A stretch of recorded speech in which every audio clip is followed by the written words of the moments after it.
All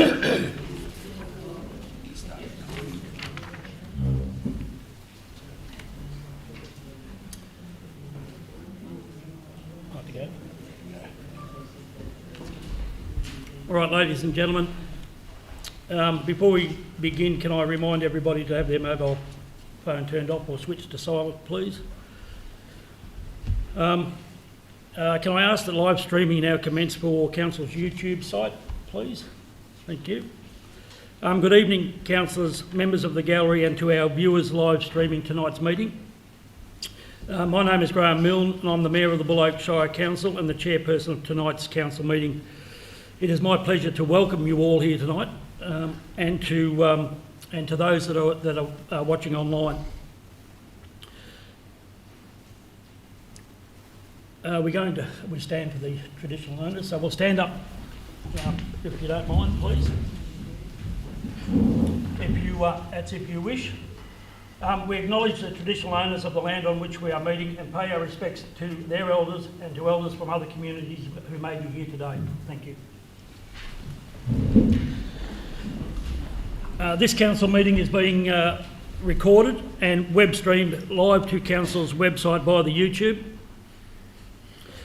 This recording will also be available as video on demand. Attendees are advised that they will be recorded during the meeting. A reminder that as councillors, we will act in accordance with the Councillor Model Code of Conduct, which will support the principles of leadership and good governance that secures public confidence in the office of council. Councillors and officers in attendance, I will introduce the other councillors in attendance tonight. Councillor Stephen Barrett. Yeah. Councillor Bernadette Hogan. Yep. Councillor Charmaine Delaney. Councillor Alan Getley. And Councillor Bruce Stafford.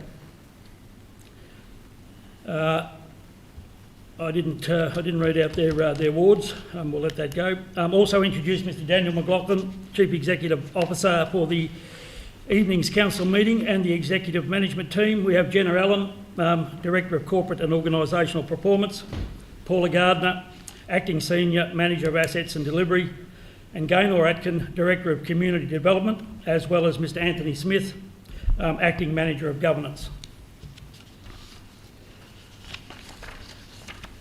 Apologies. Do we have any apologies for tonight's meeting? No apologies. Thank you. Confirmation of minutes of the previous meetings. Councillors, could I please have a motion for the confirmation of the minutes of the council meetings or meeting that was held on the 18th of February 2026? Thanks, Councillor Hogan. A seconder, please. Thanks, Councillor Getley. All in favour of that? Right. Thank you. That's carried. Item 4, request for leave of absence. Are there any requests for leave of absence tonight, councillors? No. Thank you. No request for leave of absence. Move on to disclosure of conflicts of interest. Do we have any conflicts of interest at this point? None that I'm aware of. Thank you, councillors.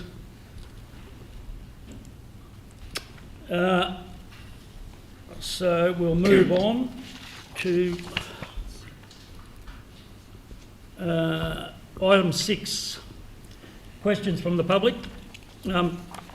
Councillors, council has received no questions for this evening's meeting from the public in writing. Council has received 2 registrations for public participation in relation to item 8.2.1, endorsement of the Resources Ready North West Victoria Energy and Mining Impact and Readiness Strategy. I will ask each speaker to come forward and address the council. Each speaker will have between 3 to 5 minutes. During this time, the speaker cannot ask questions of councillors or council officers. Councillors may seek clarification on points raised by the member of the public but will not engage in debate. Once the speakers have spoken, we will then continue through the agenda and consider the item at the appropriate time. So I would like to ask Margaret Stebbins to come forward and address the council, please. Thank you, Margaret. Thank you. In 2025, an independent local group of volunteers known as Farms for Food released the results of a national renewable survey. The vast majority of 1,800 respondents were not in favour of renewables or associated transmission proposals. 90% were opposed to renewables on farmland. A lot of these respondents were your ratepayers. Are you going to fight for the 90%, or are you just going to listen to vested interests and get whatever money comes your way? Farmers have built up and supported our towns for decades. Farmers' wives are school teachers, nurses, they run businesses in towns, hairdressers, volunteers. They play a huge role in our communities. Their children attend playgroup, kindergarten and schools. The farmers, their wives and children help make up our sporting clubs. Lose your farmers, lose your community, lose your towns. Are you prepared to risk all this for an overseas company that just doesn't care? Thank you. Thank you, Mark.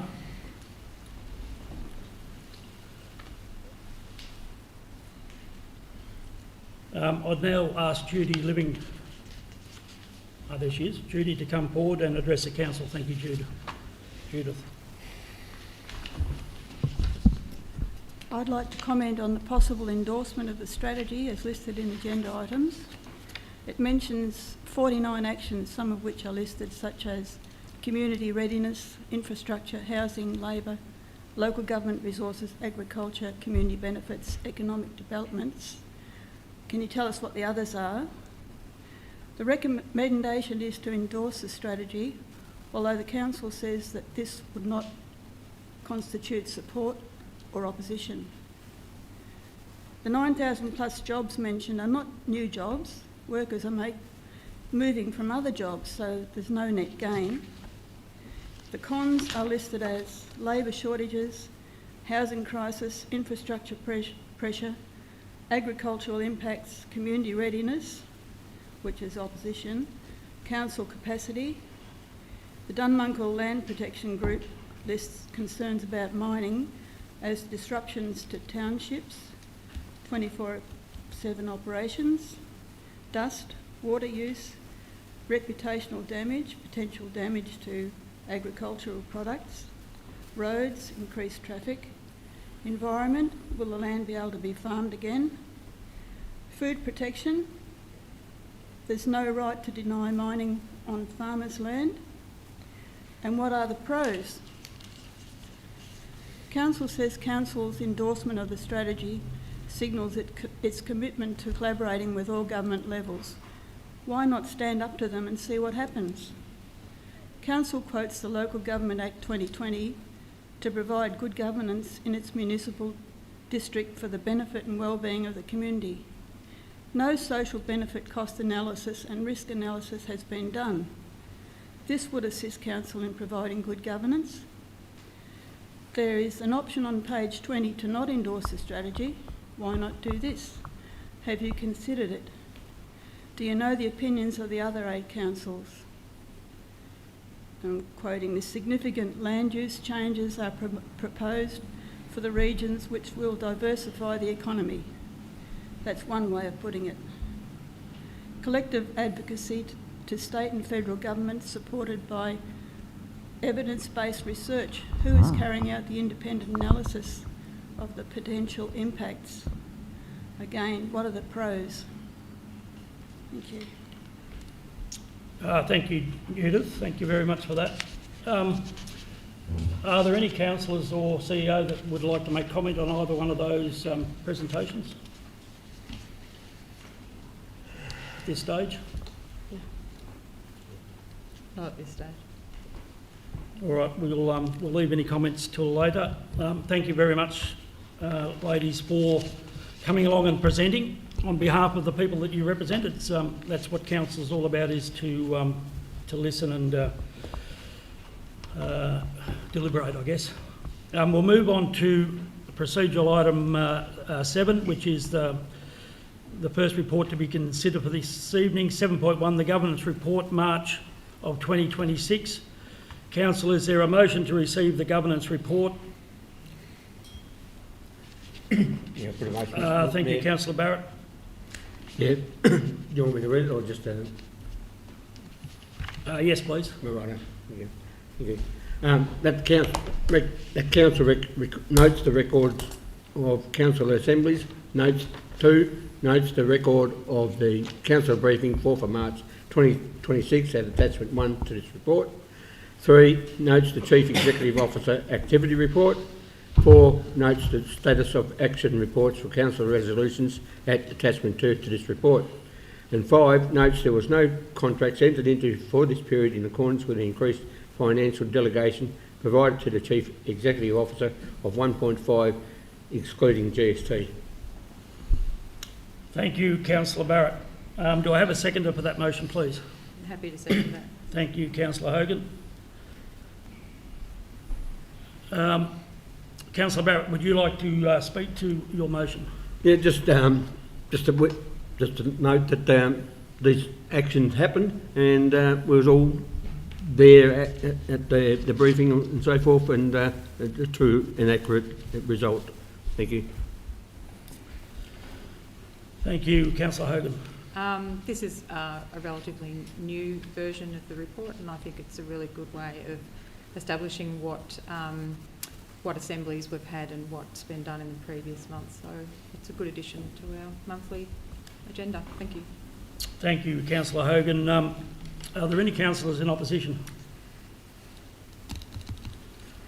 Any other councillors like to speak in support?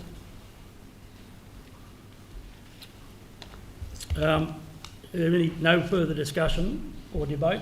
I'll put the motion. All those in favour? Thank you. That item is carried.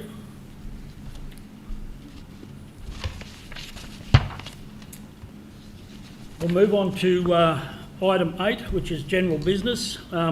Policy reports, and we don't have any policy reports for this evening.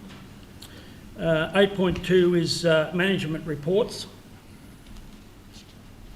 And we have the endorsement of the Resource Ready Northwestern Victoria Energy and Mining Impact and Readiness Strategy. Councillors, do I have a motion for this item? Councillor Getley. Thank you, Mr Mayor. I'd like to move that we endorse the Resource Ready Northwest Victorian Energy and Mining Impact and Readiness Strategy, committing to work with key stakeholders to implement the strategy, recommended actions in partnership with the other study area councillors, state government and stakeholders, authorise the Chief Executive Officer to advocate to state and federal governments where appropriate for the funding to implement priority actions identified in the strategy, and note the successful implementation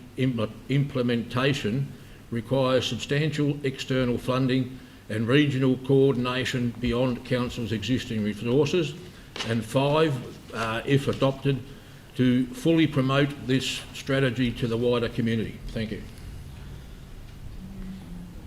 Thank you, Councillor Getley. Is there a seconder for this motion, please? Second, Mr Mayor. Councillor Barrett. Councillor Getley. Thank you, Mr Mayor. Mr Mayor, this is a very important piece of work that's been done. It's the first time... Please let the councillor speak. For the first time, it brings together the 3 energy, wind farms, transmission and mining that are heading at us at 1,000 miles an hour. We need to be prepared. We need to know what we're dealing with, and for the first time we have a policy that does it. There are 9 councils, 8 other councils that are looking at this as well, and I believe this is a strong way of knowing where we're going and what we're doing, and it does not endorse any of these projects. It simply gives us a working document. Thank you. Thank you, Councillor Getley. Councillor Barrett. Thank you, Mr Mayor. Yes, I'd have to agree with Councillor Getley that we need to know where we are going, and combined with the other 8 councils, we have a strategy now to address what is coming at us. We don't like what's coming at us, we all know that, but we've got to live within our means and we've got to be realistic at the same time. So let's have a positive look at this and put our things forward that we need to for the community. We know we're not we're sort of hitting a brick wall with it, but we've got to start somewhere. Thank you. Thank you, Councillor Barrett. Are there any other councillors like to speak to the motion or speak against the motion? Councillor Hogan.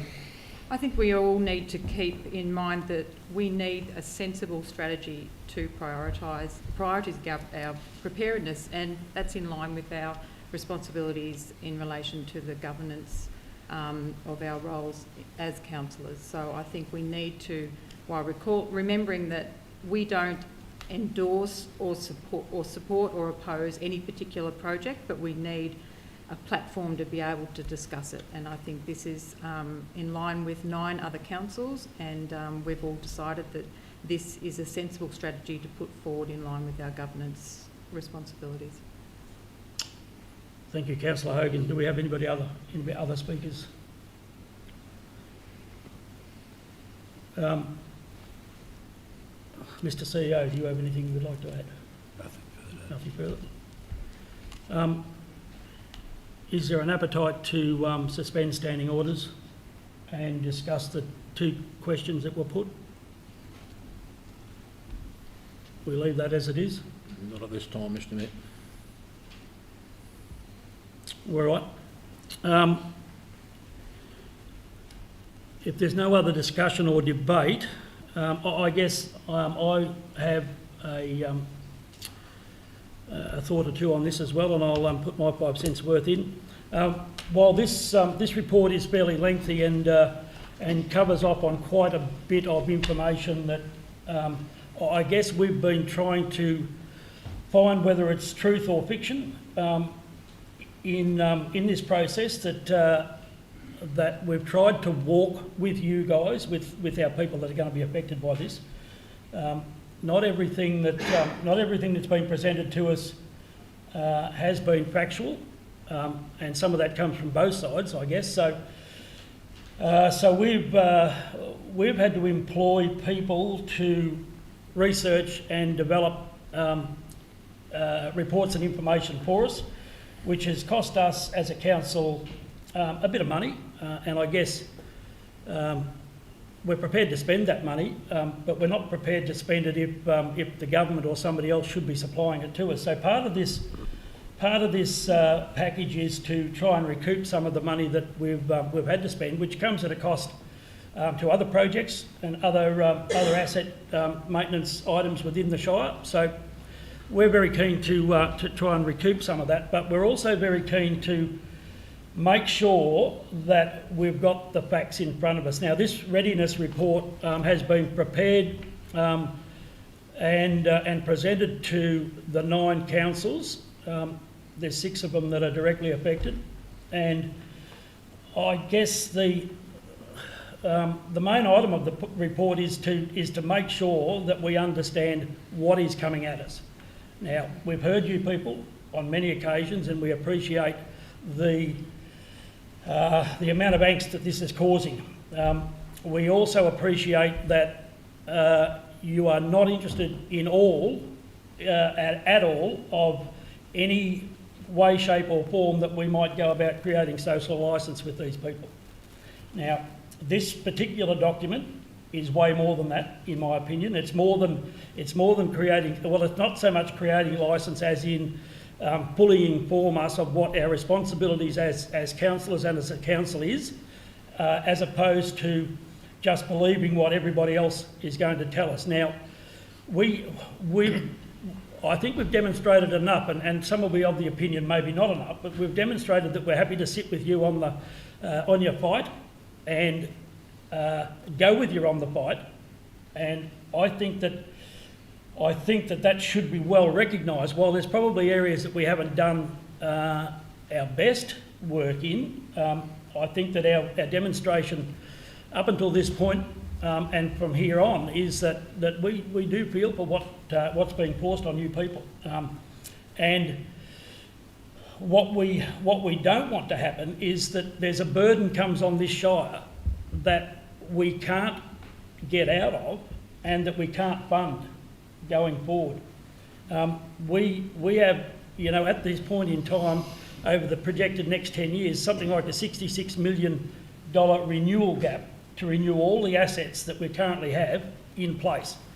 If we were to get a sudden influx, now as one of the speakers has said, or both speakers alluded to, we don't know whether the numbers that are put up here as to jobs created, number of people that are going to be working full-time, part-time, we're not 100% sure on what that's going to look like. We just know that it's going to be significant. So if we do not take into account that this could be forced on us and have some plan ready to go to claw back some of this money that it's going to cost us, then we will be negligent in our job to our community. I'm not, you know, this little speech is not here to try and get out of our obligations. It's reiterating what our obligations are, and that's to everybody within the Shire. And from that point of view, we see this document as Councillor Hogan says. We're not supporting or opposed to anything that's there wholeheartedly. We have shown that we oppose most of what's come to us from you people and from the government and from Vic Grid and the likes. We've certainly shown that on a number of occasions. Now, as I've said, there'll be people in the room that probably think we haven't done that strong enough. But what we are going to do, and make no bones about it, we are going to make sure that we're fully aware of what our obligations might be if all this stuff is forced onto us. And this document sets out quite a number of things that,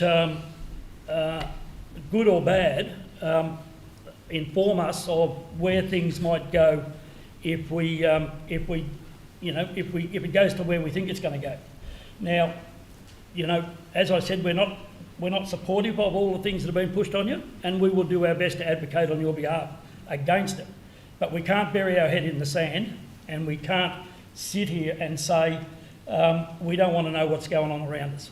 So we find this document will be very handy, and from that perspective, it's timely that it's come now. It's timely that the other 6 councils are looking at it. Some have already adopted it, and we feel and we hurt for everything that's going on out there, but we cannot bury our head in the sand and not understand the full impact of what this could be. And I think you understand that the government doesn't listen to anybody. We're no different, and for that purpose, if we were to sit here and think that it won't happen,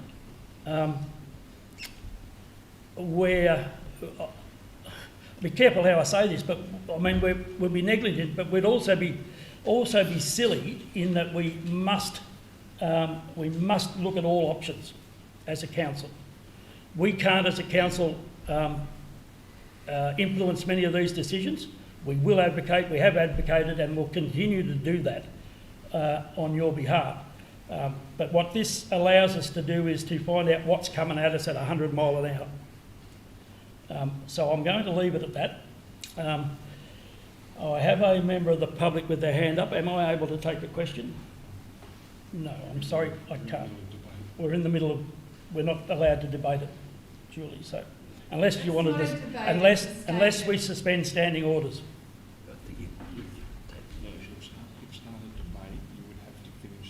Right. Yep. Okay, so governance tells me, Julie, that we are in the middle of the debate. We must finish the debate, take a vote, and then I can open up standing orders for you to make a comment, if you'd like to do that. All right.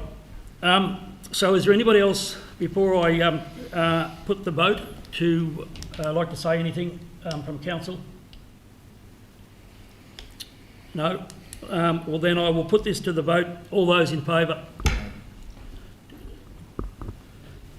Ladies and gentlemen, councillors, that's carried. Do I need a motion to suspend standing orders? Yes, so are we happy to do that? Mr Mayor, I'm happy to move to suspend standing orders to take a statement from the gallery. Thank you. A seconder for that. Happy to Thanks, second that. Councillor Hogan. All in favour? Carried. So suspending orders are suspended, and Julie, we're happy to hear from you if you pop up to the microphone, please. Thank you. Thank you for that. I didn't know what the procedure was. I didn't know how to basically go about getting the opportunity to speak. But basically this document is all about your compliance, about you getting funding to support what's coming at us. Nothing in it represents independence, because we know Vicarage was part of it. We know Southern Wimmera Mallee Development was part of it. They are all pro this. There was nothing in it that was pro-agriculture or protecting prime agricultural land. As a council group, what I request of you, you are not the first in this position. You are not the first to adopt a document like this. You need to avail yourselves of those who have come before you and see what's happened to them as councils, as communities, and how you don't get what you think you are going to get.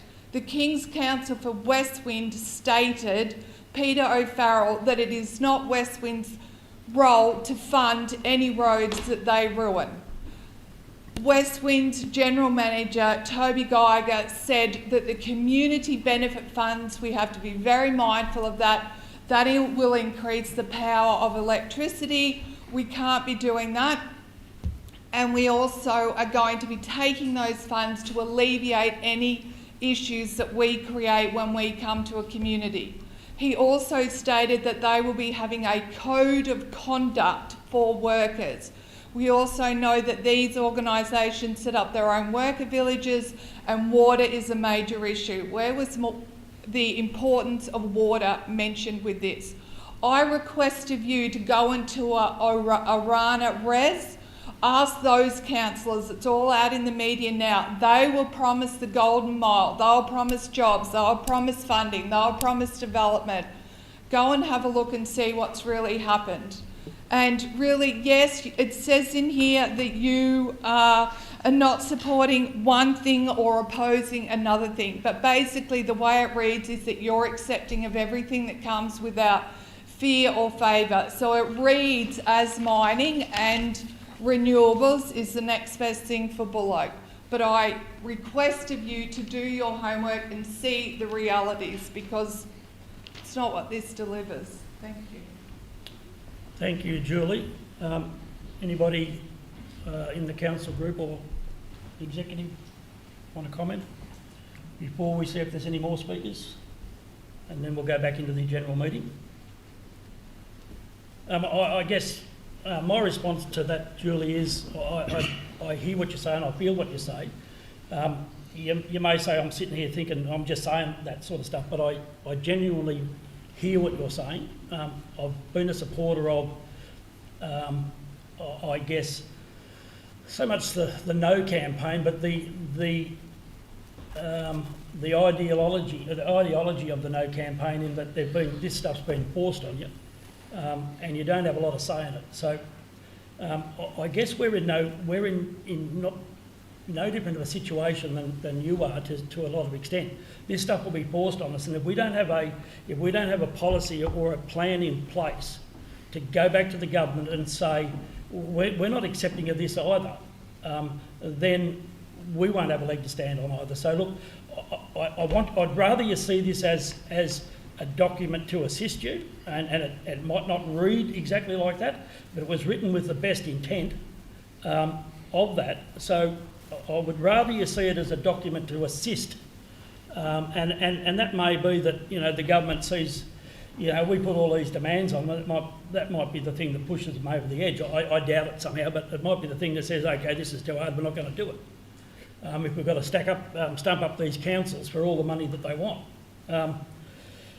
Because at this point in time, Vicarage hasn't got a cent to their name. It's all coming out of the government. But, you know, when Vicarage get money, Whether we get any of that and what it gets used for, I don't know.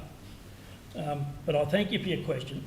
I thank you for your passion, and I do sympathise with you. But as a councillor, I just feel I'm obligated to find out more about where we're going and what we're doing and what's going to hit us. Will tell you that you need to seek it from those that have been before you. They will be the greater experience. They will promise the same. There was a Senate inquiry. It's all documented. You just have to seek the information. Yeah. So that's right, and I've got no doubt some of our researchers have done that. And I guess what this sets out is a safeguard in the future that we have asked for what we've asked for from the government, so that it might come to 3 or 5 years' time, and they'll say, well, you didn't put your hand up then and say you needed this or you needed that. Hopefully this document will help us do that. But look, I can't shy away from the fact that most of you are here tonight because you feel disappointed in it. But that's not the intention. We are not here to try and rip you off. We understand why you're angry, why you're here and what you're saying. But I do want you to know that the intent of this document is not to rip you off. It's not to see you ripped off. It's to try and enhance our opportunity to make all things better, and particularly, as somebody said on Facebook on the weekend, we're only in it for the money. If we have to live up to everything that these mining and renewable companies want us to do, we won't have the money, and you guys won't have the roads, you won't have the infrastructure. So this government's not about giving out money, it's about taking it. So I'll leave it there, and I'll just ask, is there any more in the gallery that would like to speak before we go back to our procedural meeting? Happy for you to speak. Now's a good time to do it.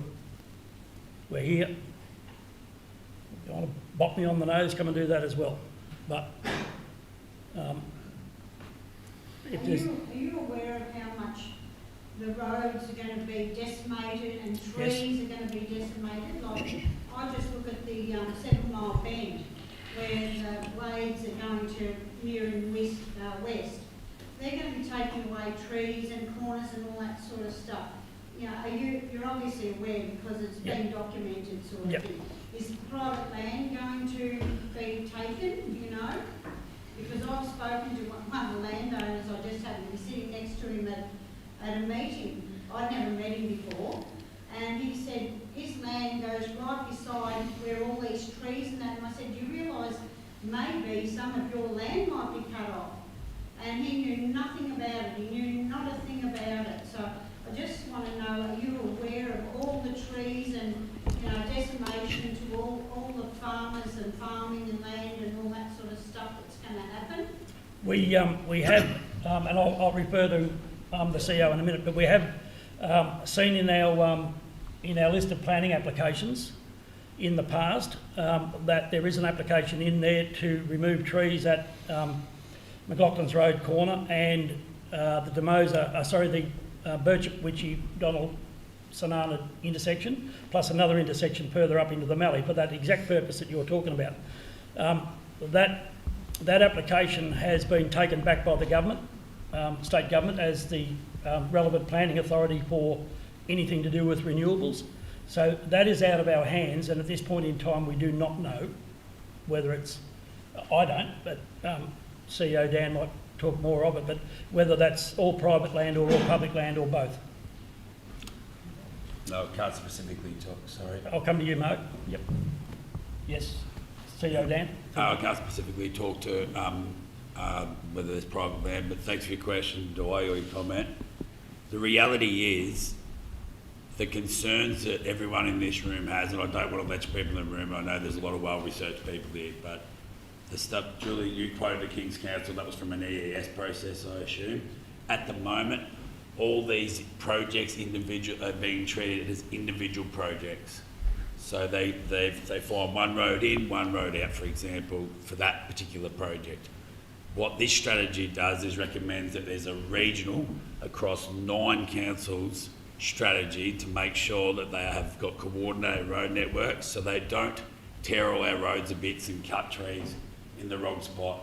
So I understand your concerns. I'm not aware of compulsory acquisition of land for truck movements or anything yet. But without this strategy and without the 9 councils as a region pushing back to state government saying you are not organised and you are not ready and this is what you have to do to be ready, then it's going to be a mess. So I understand that people could feel like this is endorsing the renewable push into their shire. What it's not. What this is, this strategy is informing government and giving us an opportunity as 9 councils to explain to the government what they haven't done. And if we don't do that, then they will just go project by project, and there will be roads, trees, take your pick. They're not ready, and this is 9 councils saying, you are not ready, do the work first. So one of the roads is a dirt road. Yep. One section of the Gallipoli East Road is a dirt road. So you can see that what's going to happen sort of thing. And the billions of dollars that's going to go into it. Mark Stebbins. What's going to happen when all these trucks are continuously coming through Bircham from the 7 Mile Bend, day and night? Now, our roads are terrible. So how do you think that's going to stand up? And how's that going to affect our town, noise-wise and everything else? Non-stop trucks coming through. Thank you, Mark. I'll refer to the That's CEO. exactly why, Mo, thanks for your question. That's exactly why we need as 9 councils to be lobbying state government to make sure that they are doing this properly. Because otherwise, we won't have the answer to their questions, and quite frankly, we won't have any power over the decision, because we'll get into an EES process that Julia just described before, and we'll be powerless to make any decisions. Will you talk to government, because we can't? Will you talk to them about that, because we can't get to talk to them? So the question, if you can't hear, is can we talk to the government, because the people out there are saying they can't get to them?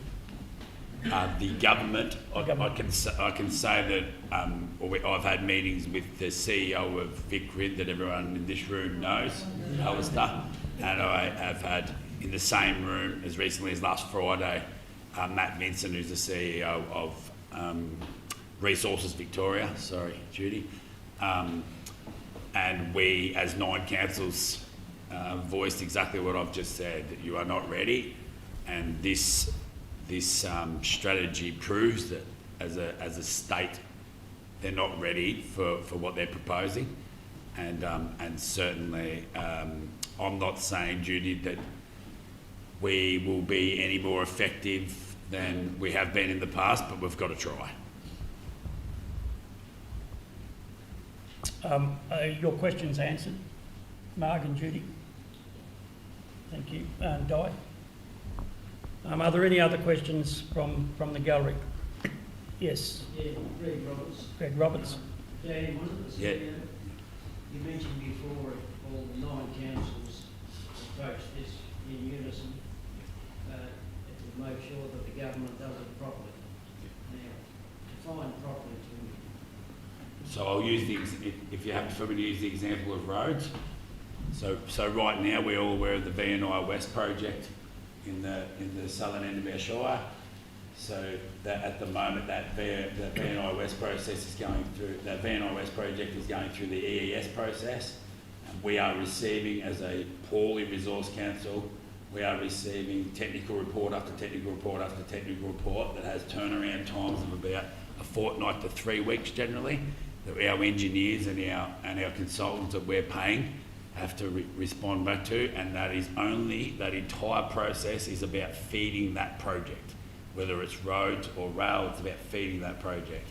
And then if there's any other project that goes anywhere near that, they will have its own ES process, and there will be no coordination across the whole region for the roads, and we're going to have bits of broken up, dilapidated, degraded assets all over our shire with no say over where these movements happen. So properly, to answer your question, Greg, properly is that they do it and they invest in if they want to bring these projects, we haven't asked for them. If they want to bring it into our area, then they have to fund all the infrastructure required to do so. That's what we're saying. Yeah, happy with that, Greg? Yeah, what about, that's roads, what about environmental? How would you define that being done properly?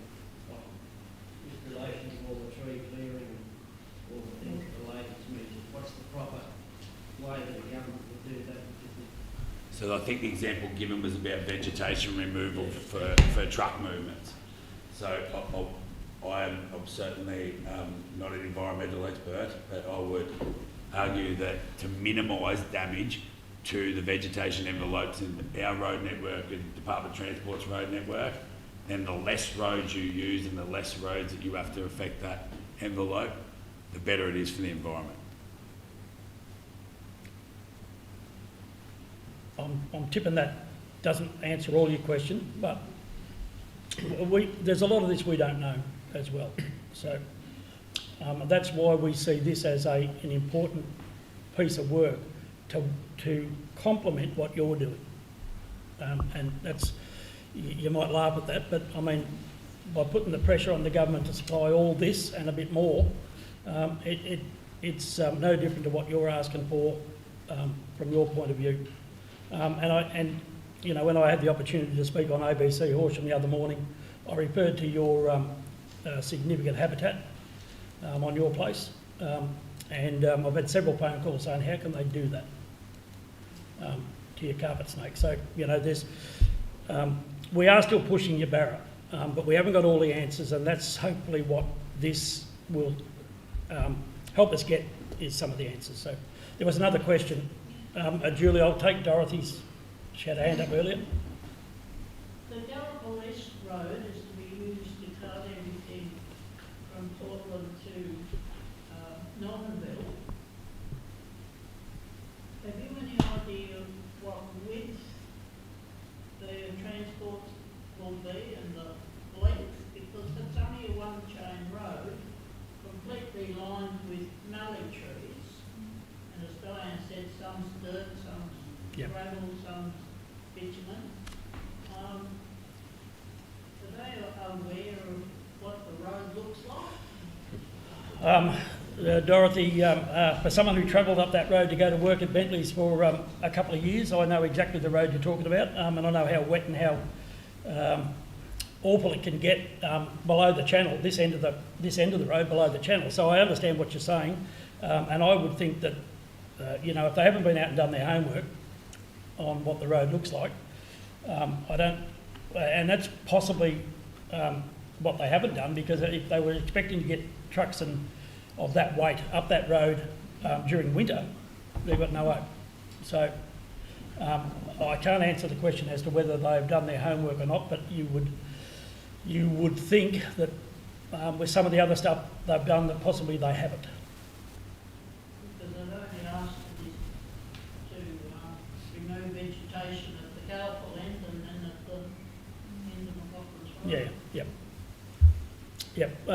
I'll take Julie's question. If there's no more after that, we'll move back into the ordinary meeting, but I don't want to cut you off. If indicate you've got anything you want to say, by all means do that. So, Julie.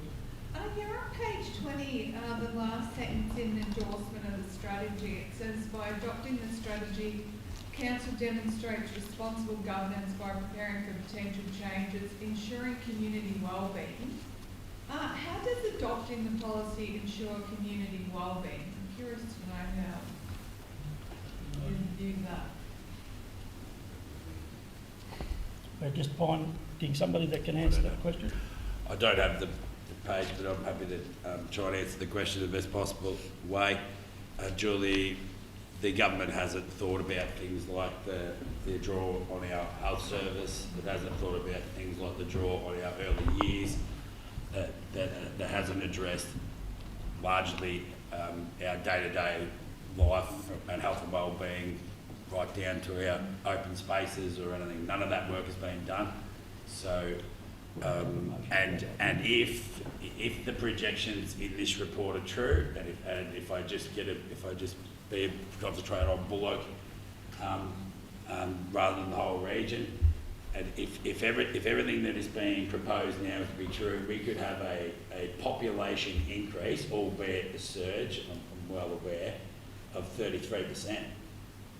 And if you think about what that draw will do to the health system and to all the other utilities that we enjoy every day, including our open spaces, our leisure facilities, they haven't thought about that. It hasn't been addressed, and that's ultimately what this strategy is trying to do. Hold them to account and get them to do the work they need to do before they bring these projects in. Mine's just a statement, but I've got a cousin that's over in the Shepparton, sort of that area, and they've had one of these, they've had dongles, whatever you call it, brought in. The population came in to the work over, they were basically Filipino, and then they just disappeared. So, and they had trucks from Aldi, and I think Coles or Big W, that produced all the food. So they were promised all this wonderful stuff that was going to happen in their town for all their, their supermarkets, whatever else. And that's the reality. There's so many thousand people that are coming, can be a very short-term influx, and they were left with a hell of a mess to clean up. Yes. And she said they couldn't speak English, most of them, so I don't know how they got in, how they got out, where they come from. Yep. Mark Stebbins. Have you been up to Oyen and asked how their town is affected by the mine? I've been to Oyen, I have spoken. Have you asked anyone up there? I've spoken to one or two, but I haven't specifically. Well, they actually didn't benefit at all. No, I understand that. The town didn't benefit at all. Have you seen how many shops are closed up there? Yeah, yes, I have. It's an empty town. Yep. It didn't help the town at all. And if you get your farmers shifting out of our town, we won't have a town. And they asked them to leave their dollars behind for the lake they were meant to help them, which they didn't. The community built that lake. The plans they gave them for the lake was a plan for an open cut mine. So they had nothing to do with that lake. And they took their dollars. They said no. They asked, could they leave those dollars for them to have accommodation at their lake? They had to take them to the next mining place. Yep. They didn't benefit at all. So if you think, or other towns think, that we're going to benefit from this, we aren't. No, and look, and I guess as a response to that, I don't know that we'll benefit either. But that's what we're trying to safeguard: is that we, the community that is left, is not left hanging on a shoestring because of all these promises that weren't kept. So I mean, our intention here is to make sure that we get looked after. And yes, that is a money grab if that's the way you want to see it. But without that money grab, to keep our businesses and our livelihoods going and our way of life, then we won't be able to do that if they do what they've done in other locations and take everything with them. Our farmers do. Sorry, that. yep. Our farmers support these towns. Yeah, they do. They do. They Yep. support everything in our towns. If our farmers go, you haven't got a town, or you haven't got a community. We understand that, and I guess, if reality comes to reality, Marg, and these things are forced on us, we're trying to safeguard, I guess, what's left. So, Mr. Matheras. Yeah, Councillor Mill, just bring up to date, I'm not sure how aware some are, like, we have got the potential of 2 mines between here and Bircham, another one at Town End, the one at Goshen, Donald, Horsham. Like, there's a line basically from Horsham to Swan Hill. They're prepared, they're planning on mining, like, it's Yep. kind of desolate this area. Yep. There's a map of that in this report, if you've had the opportunity to see it, colour-coded with what they're looking for and what's currently operational. And you are right, there are a plethora of mines to come, and we'll be going through this for another 20 or 30 years. And the water. And water, yeah. Look, so there's a lot of issues, but I guess what we want you to see here is that we're not trying to work against you. What our intention here is is to put up more barrier to the point that they have to recognise what is going to happen here and what we are trying to do to help the people who may be affected. You'll obviously, some of us will still go away and see it as giving social licence, but it is not the intention at all. So, I'll leave it at that. Otherwise, I'll just start repeating myself. Yep. But happy to take any other comments, positive or negative, while the floor's open, and then we'll move back into the general business. Mr. Roberts.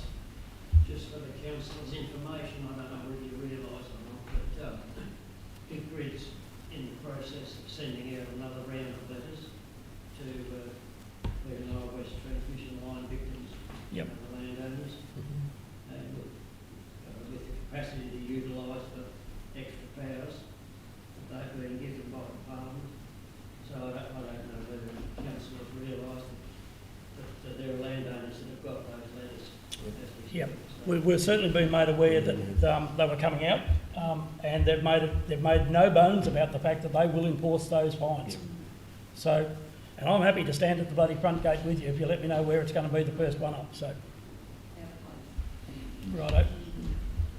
Are there any more, Mr. CEO? I was just going to suggest this is, Mayor, this is obviously a recorded meeting. Yep. With lots of people starting to talk about their own personal circumstances. I think we could easily offer a meeting to this group of people with the councillors Yep. and executive for that matter at a time that suited people better. Yep. If that's what the attendees would like, and then we can move through to the Move back into just procedure. conscious that it Yep. is a recorded public meeting and there's Yep. private people discussing That's it. things. So with the comments from the CEO, thank you very much for your participation in this bit of an open session. But I think it's very important, and we are, as CEO Dan has said, the offer is there if you want to talk to us as a group. More than happy, because the more we can work out common ground and stuff that we can work on together, the better off we'll be. So, if there's nothing else, I will move to. I'll need a motion to move back into ordinary business, please. Councillor Hogan, Councillor Delaney, all in favour? Thank you. So we'll move back into ordinary business. Thank you very much, people, for your input there. We'll move on to 8.3, financial reports. There are no reports for this evening's meeting. 8.4, organisational reports. There are no organisational reports for this evening's meeting. Reports from councillors. We've received 5 council reports this evening, and these are included in the minutes. Do we have any other council reports? Who's the naughty one that hasn't put theirs in? I've got mine in. Oh, that's all right. Could I just make an adjustment, Oh, they're all there? please? Righto, so, yeah, now if you'd like to speak to those. I'd just like to, could you please adjust my report? There was no report that I attended the Audit and Risk Committee meeting on the 11th of February as a delegate. Could that please be included in the list? And I'd also just like to congratulate 2 of the Mallee Ward towns, Berrywillock on their Rodeo, which was a wonderful day for quite a lot of participants, and the weather was great, and they just avoided the rain, which was very, very handy. And and mention the Mallee Heart Festival in Birchip, and the following day the running of the Bulls trotting event. Both were very successful and well attended events, and the organising committee should be congratulated. Thank you. Thank you, Councillor Hogan. Any questions of Councillor Hogan on her report? If not, Councillor Barrett, do you have anything you'd like to speak on your report? No, not really, Mr. Mayor. It's as I attended most of those things there. The only thing I would like to say that I've had a couple of inquiries from ratepayers regarding our weed situation, the Gazania and Bindi and Waki, what's that, the other weed? Khaki weed. Yeah, khaki weed, sorry, thanks Mr Mayor. Getting out of hand in the Shire, especially in Ritchie, and also mention of the tip not being open last, I think it was last week, a long weekend at Ritchie. Want to know the reason why that, and you can refer that back to me by the hub if you like. Also had a suggestion that about the tip fees being a little bit expensive for pensioners. We'll have the opportunity in a couple of weeks to talk about Yeah, that I know, at the budget meeting. I just thought I'd mention it now. But yes, and we can see the tip fees are somewhat expensive by the number of tyres and rubbish that's up back roads. So we understand that. Councillor Delaney. Thank you, Mayor Milne. My report states as is. The only issue that I have been made aware of is a drainage issue on Long Racecourse Road, which I know is under current investigation, so I'll just leave it with the team. Thank you. Councillor Getley. Thank you, Mayor.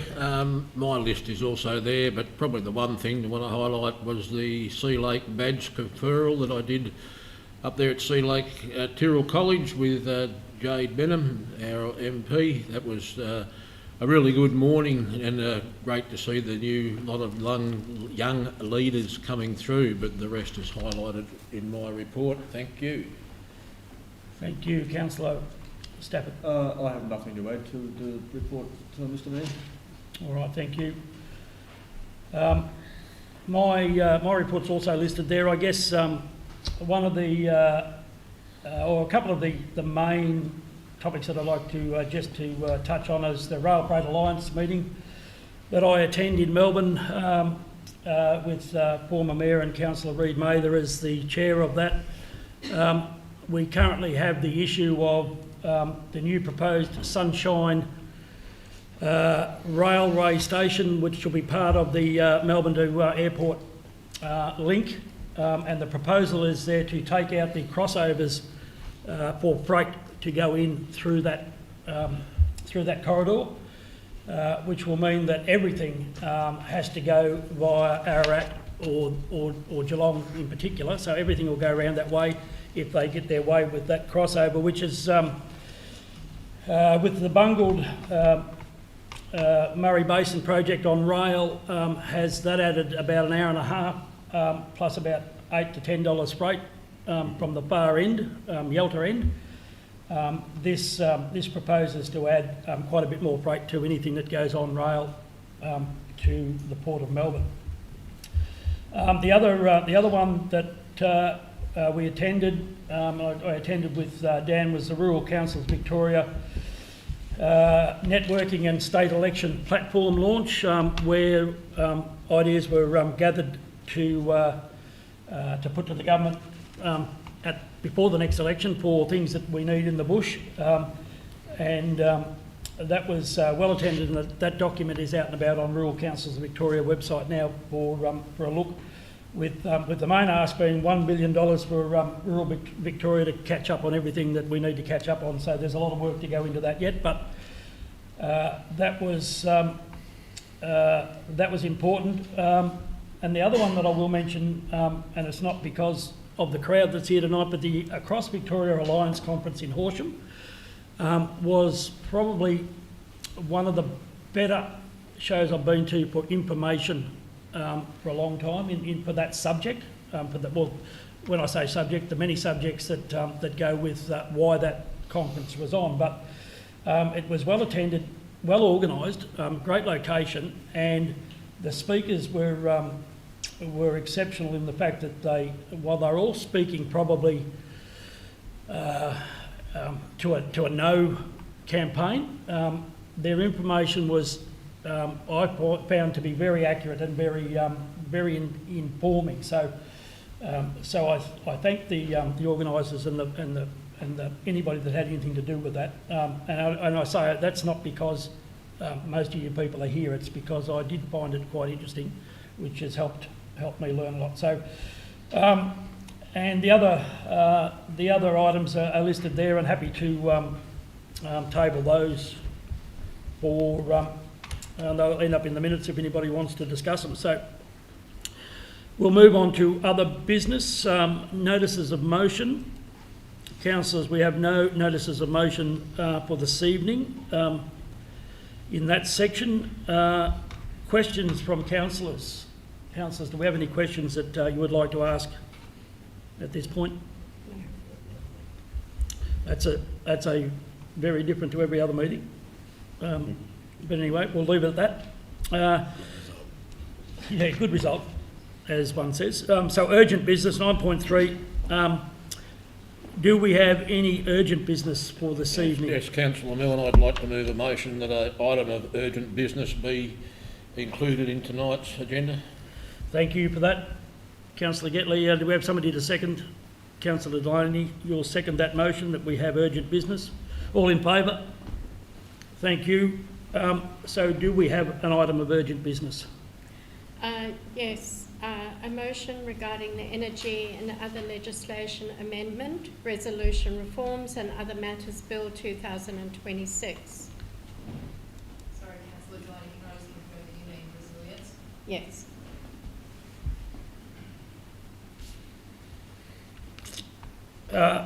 Okay, so Councillor Delaney has moved that motion. Do we have somebody prepared to second that? Councillor Getley, thank you.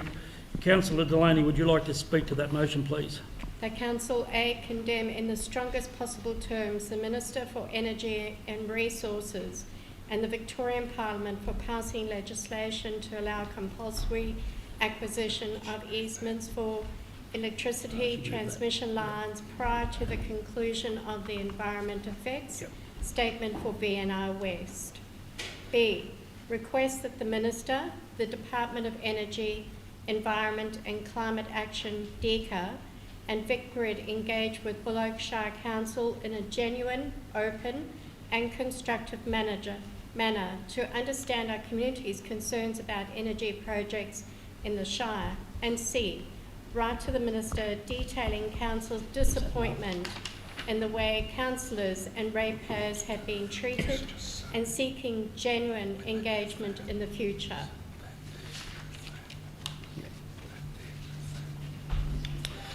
Thank you, Councillor Delaney. Just to tidy things up a bit, when you moved the motion, you read out the bit at the top. The council admits an item of urgent business. Was that the bit you read out? Yeah. Yes. So so we need the mover and the seconder to acknowledge the fact that the A, B and C points that you just discussed are the motion. So you're happy that? Yes. Al, you're happy with that? Happy with that, Mr Mayor. All right. Just to clarify and get governance right. Councillor Delaney, anything else to add to that?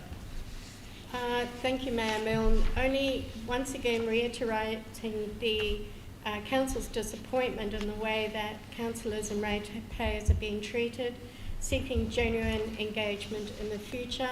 I think it would be the responsible thing and remit of us as a council if we did not request that. Thank you, Councillor Delaney. Councillor Getley. Thank you, Mr Mayor. Yeah, look, this amended legislation really puts the horse before the cart in this instance. Whilst they've always had the powers of acquisition, it was always after planning and EESs were done.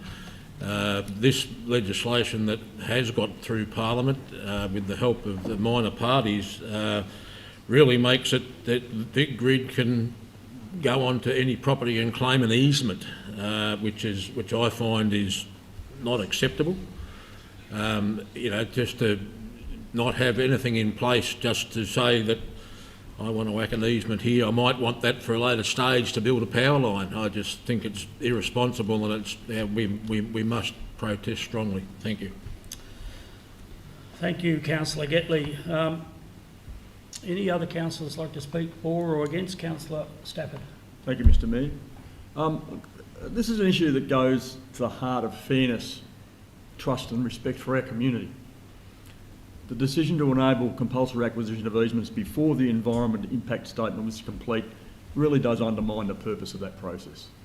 The environment impact statement is meant to be the state's most rigorous and transparent mechanism for assessing impacts, yet by legislating ahead of its conclusion, the government has effectively signalled that the outcome is predetermined and that the voices of our community, our landholders and this council carry little weight in that process. Our community is already managing the impacts of ongoing floods, raising cost pressures, significant uncertainty. The introduction of compulsory acquisition powers at this stage adds another layer of stress, division and anxiety, particularly for the landowners who are directly affected by the proposed VNI West route. This is not what genuine engagement looks like. If the state's serious about the energy transition, it must treat rural communities with respect, listen before acting, and ensure that due process is meaningful. This motion simply makes it clear that Buloke expects better. Thank you, Councillor Stafford. Other councillors? I just concur that we send this notice of motion the strongest possible way. Thank you. Councillor Hogan? I'm very happy with Councillor Stafford's position as put forward. Thank you. Thank you. My thoughts on this, and I don't know whether I'll get into trouble here, but I don't care. When Alistair Parker rang our CEO at 6:15 or 6 o'clock the other night to say that they were forcing this legislation through Parliament that night, you couldn't have been more pissed off with it, because he, and I don't know that anybody concurs with me, but I think he rang to gloat. That we were going to push this through, and there'd be nothing you can do about it. It'll get through. We'll have the power. So I think it's the least we can do is to send this motion to the government and just push the idea that we're not happy with the process. We weren't happy with when they turned up in the Charlton Hall with 2 uni students and 2 foolscap pieces of paper to tell us what was going on in the first place, and they haven't improved anything as they've gone on. They might have tried, but they're not consistent. So I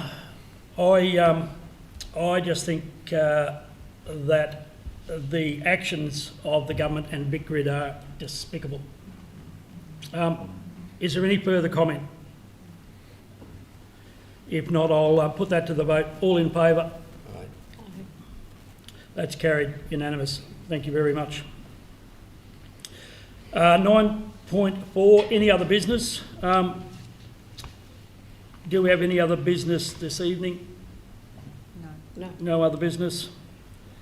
Item 10 is to close the meeting. So this concludes the meeting for this evening. I declare that the meeting closed at 8:09 p.m. and thank everybody online and thank our gallery very much for your attendance and our staff and councillors for their input. So good night. Thank you. Thank you.